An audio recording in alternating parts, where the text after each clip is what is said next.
guys, what is going on? Welcome back to another video. So Queen of Ewood here and King of Ewood, my dad. So we're going to do a quick video regarding the transfers that are happening at the moment. Of course, with COVID going on, so Rovers are set to make their first summer signing, which is a goalkeeper. So I'm going to go to my dad, who knows a little bit more about this, as you've seen it on BRFC. Right, well, according to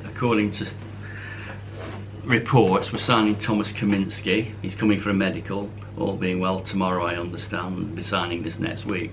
He's a Belgian, not an international, but he's a Belgian player. He plays for Ghent. I understand that Ghent came second in the Belgian league last year, and if you look at his YouTube video, that's quite entertaining. I mean, of course they show all the best bits, and he makes some great saves. He's quite flamboyant. He does tend to push a lot back out of his goal rather than at the side of it but he seems to have good reactions, good one-on-one skills, and basically a shot stopper, which is good. But what of course you don't see is his all-round goalkeeping ability. Can he catch the ball? Can he command his area? And these are the things that we really need in a goalkeeper. We had Walton obviously last year, who when I first saw him against Rovers playing for Wigan, I thought Walton looked very decent, but of course that's over a couple of games. I thought he was a very good goalkeeper, but of course over a season you see that, well, perhaps he's not as good as that, because he made numerous errors, certainly after the lockdown and so forth, and really it was quite a poor loan signing, I think, that by Mowbray. Anyway, let's see what Kaminski can do, but he looks as though he's got something about him, but over a whole season, who knows. And also on the back burner there as well, Charlie Mulgrew looks like he'll be leaving the club. Somebody you want to get off the books? I would think so, yeah, due to his high wages. I believe there's a League One club interested in him. I don't know who that is, but whether they can command his salary, I don't know. But we need to shift Mulgrew. He's not going to play for us. He's on a lot of money, I think, compared to some of the other lads, so we need to move him on. And then of course there's the news as well, quite a few people have been rumouring it. It's Derek Williams. Well, yeah, again, this is from Sharp in the Telegraph. He mentioned there's a possibility of Williams going because there's a League One interest there. Now that's a bit of a shock to me. I'm quite happy to have Williams as a backup centre half. He might not be everybody's cup of tea, but as a backup he's absolutely fine. But I suppose with finances being tight, if we can get some money for him, move him on, and perhaps reimburse, put that money back into that position, it might be all right. But we're not talking huge amounts of money here, I don't think. It's just a case of needs must to create a little bit more room in our buying power, really. I mean, as well, there's also rumours as well that we're actually looking at a Stoke player here as well, whether that's on loan or whether it's a purchase as well. Have we got anything? Well, again, it's only what we've heard recently from Sharp, and there seems to be talk about Liam Lindsay at Stoke, who I know we were interested in last year. They reckon this might be on loan because I think Stoke have something like 5 or 6 centre backs and need to get 1 or 2 of them off their books. So maybe on loan. I don't know. Let's just see. But there's many players linked, and for instance, how many goalkeepers have been linked over this last few months? Lots and lots, and yet no one, I don't think anybody, came and said it's going to be Kaminski.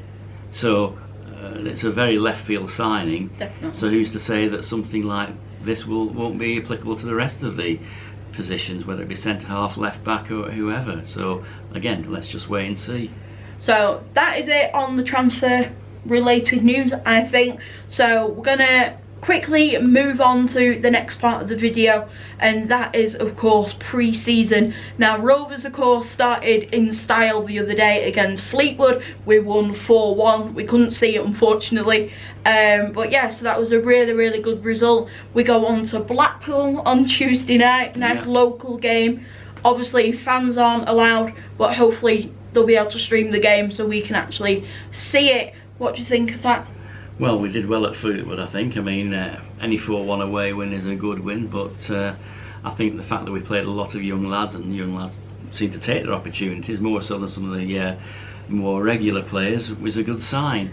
I mean, I don't know much about this lad from Preston that we just got in the under-23s, but he came on and he played really well when he did. He got a go and I think an assist with a good cross, and was generally pretty bright, and more so than one or two more established players. So let's just see. I mean, it's very much early days yet. There's a few people yet to hit the straps, as it were. Armstrong scored 2. We know he can. He's vital to us doing anything, I think, this next season. Let's hope we can keep him. And of course, on the big news there, you've actually seen on Rovers' Facebook page as well, Bradley Dark, he is back in training. Non-contact, but he is back in training, which is absolutely superb from the injury that is, you know, recovered from. So fingers crossed, come the start of the season, he will be back in the starting 11.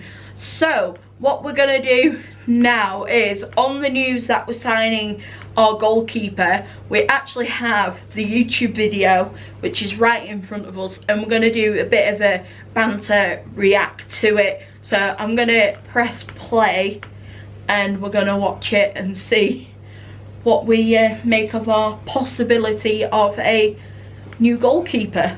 Well, there we are. He comes out, catches the ball. That's great. 6'3". Let's have a look at that. Oh, he's got good reflexes.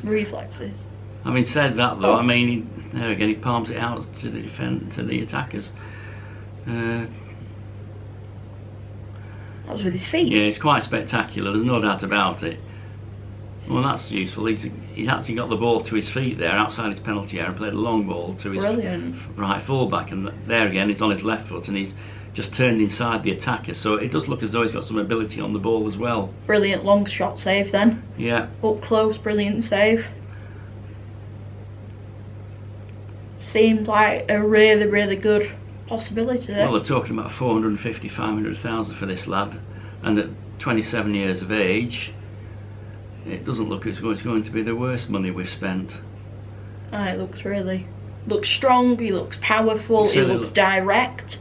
Having said what I said earlier, he does look as though he comes out and kicks the ball quite well, and he's comfortable on the ball and can, dare I say, play with it on the edge of his penalty area. Not what we all want to see, but at least he seems competent to play this passing way that Mowbray's so insistent that we take up this next year. So on the face of it, it looks like a good deal, but as we all know, look what happened with our previous incumbent. I saw the 2 games against Wigan, and I thought Walton looked a really good goalkeeper, and I wasn't too unhappy when we signed him on loan. Now I've seen him for a full season. Well, we have our debates, and you know, certainly post COVID lockdown. Well, definitely. How can a 6'5" guy not catch a ball? Anyway, that's for another day. Yeah. Let's just see.